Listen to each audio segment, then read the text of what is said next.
Assalamualaikum warahmatullahi wabarakatuh. Halo semua, admin ucapkan selamat datang di channel KR91. Channel yang akan fokus membahas alur cerita film. Pada kesempatan kali ini, admin akan membahas alur cerita film adaptasi anime dan manga yang sedang populer saat ini, yaitu Attack on Titan atau Shingeki no Kyojin. Namun versi live actionnya yang rilis pada tahun 2015. Walaupun ini adalah adaptasi dari anime dan manganya, namun secara cerita versi live action ini memiliki banyak perbedaan dari animenya. Secara garis besar, yang sama antara live action dan animenya hanya tentang perjuangan manusia melawan Titan atau Kyojin di dalam dinding. Sisanya, ada beberapa penyesuaian di live actionnya yang berbeda baik itu karakter ataupun plot ceritanya. Oke, tanpa berlama-lama lagi, kita langsung ke ringkasan cerita filmnya versi KR91. Jangan lupa like, komen, dan juga subscribe channel ini untuk mendapatkan notifikasi terbaru dari channel KR91.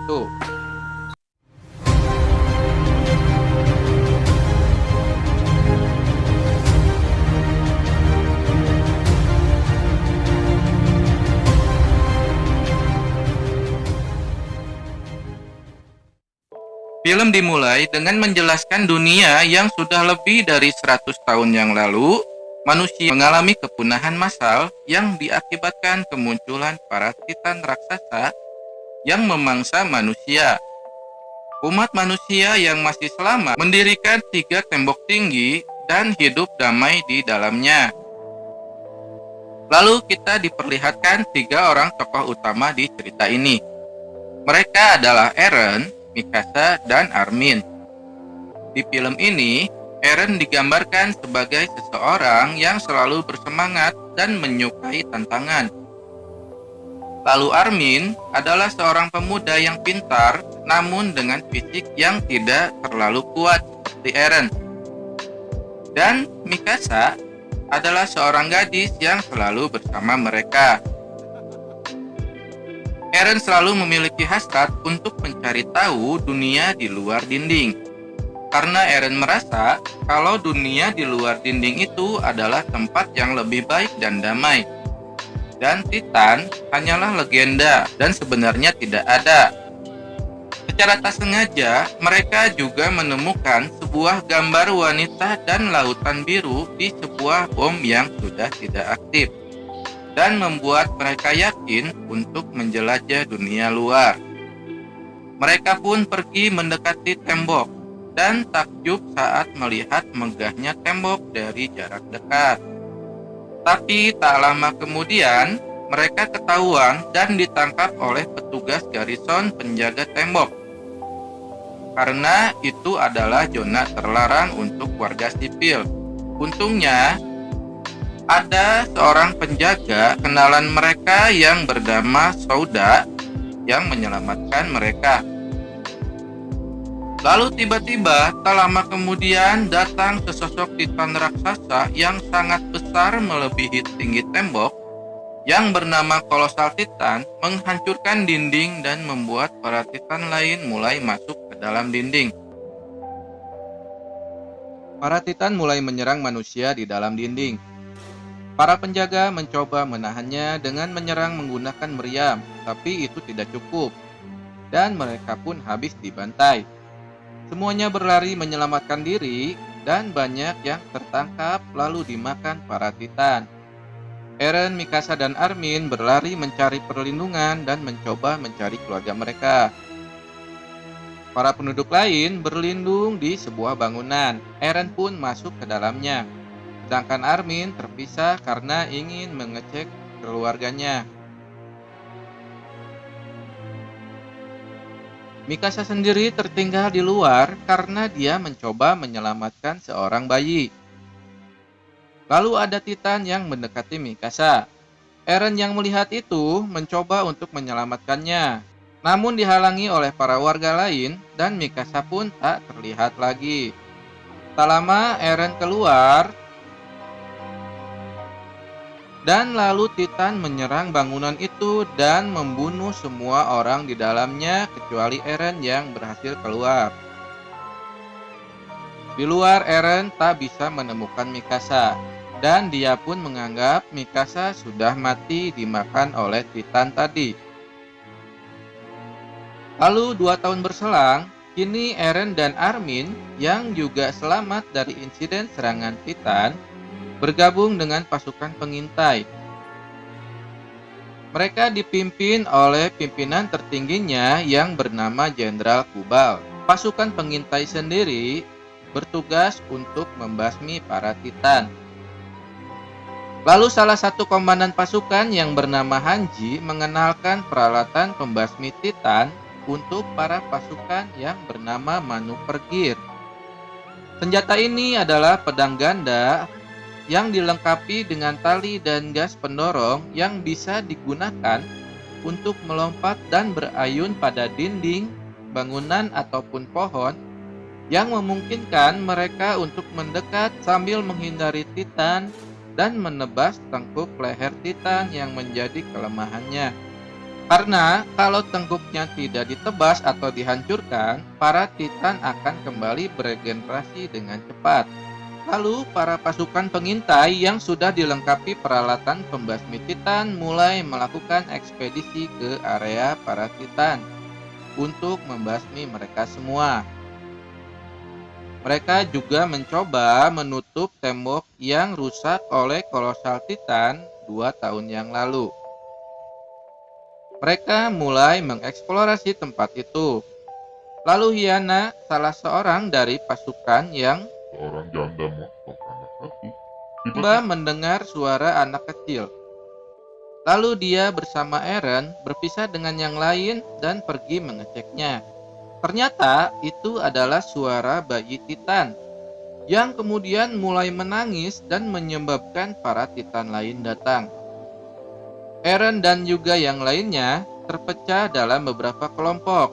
Mereka mencoba menyelamatkan diri masing-masing. Banyak di antara mereka yang mati. Tapi akhirnya mereka diselamatkan oleh Kapten Shikishima yang datang bersama seorang wanita yang sangat ahli dalam membunuh Titan. Ternyata wanita itu adalah Mikasa yang sebelumnya Eren kira sudah mati.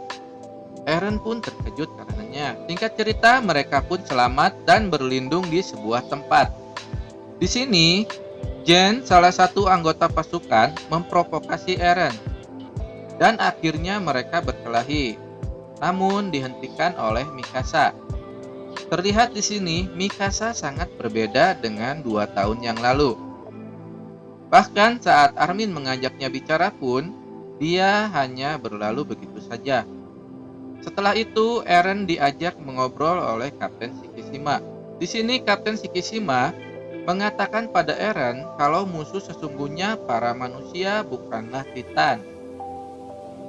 Dan terlihat kalau Kapten Shikishima seperti menyimpan sebuah rahasia lain. Sedangkan di tempat lain, Armin didatangi oleh Jenderal Kubal yang tertarik dengan kepintaran Armin dalam menyusun strategi dan juga keahliannya di bidang permesinan.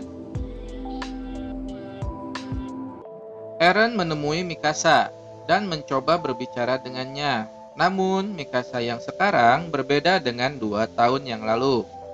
Mikasa yang sekarang terlihat dingin dan masih menyimpan kekecewaan pada Eren yang dianggapnya meninggalkan dirinya saat diserang Titan.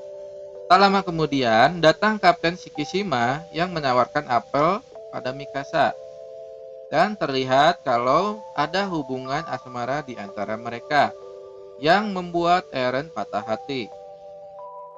Dengan perasaan galau, Eren pergi keluar dan meluapkan emosinya dengan berteriak sekencang-kencangnya. Tak lama kemudian, Hyana datang dan mengajak Eren ke sebuah tempat. Di tempat itu juga ternyata sudah ada 2 orang rekan mereka yang bernama Fukushi dan Lil, pasangan kekasih yang sempat-sempatnya bercocok tanam di tempat itu. Hyena yang seorang janda tentu jadi tidak bisa menahan nafsunya setelah melihat Fukushi dan Lil.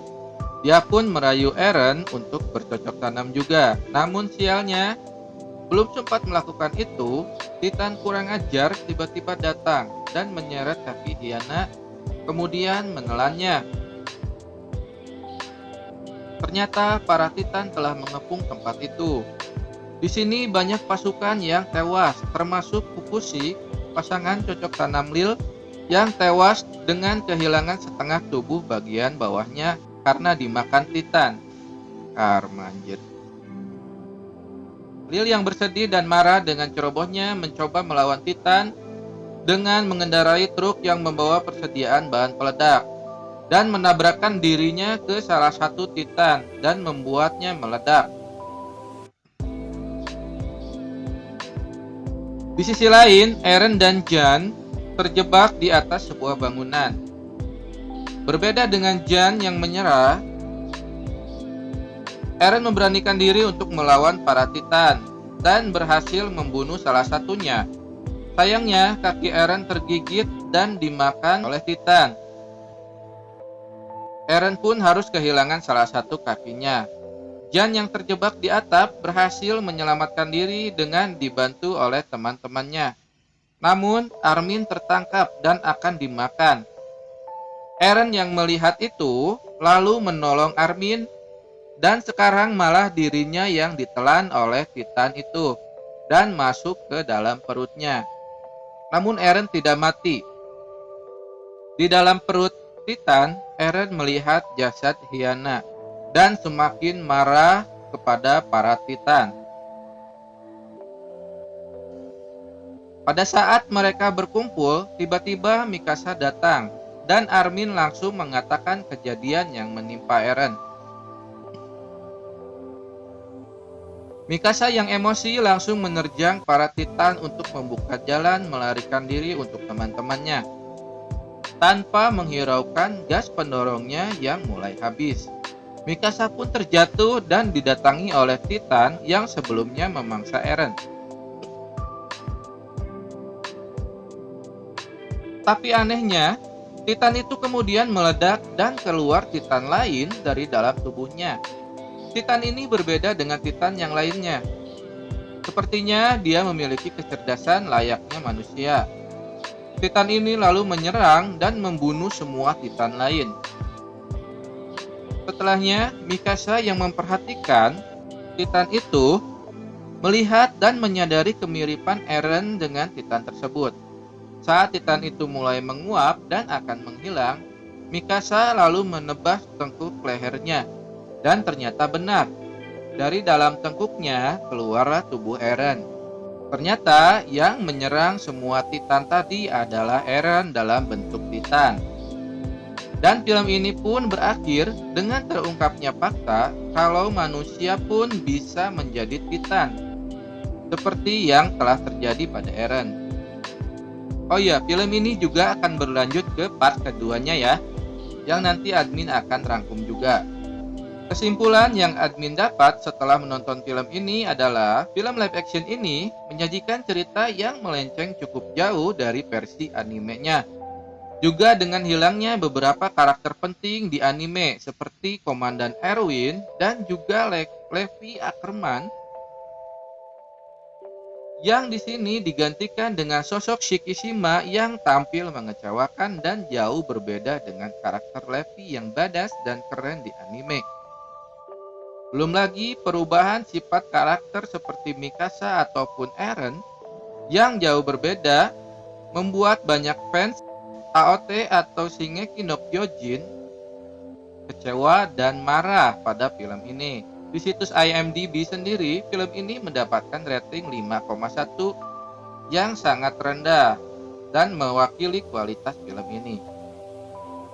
Oke, sampai di sini dulu. Terima kasih sudah menonton.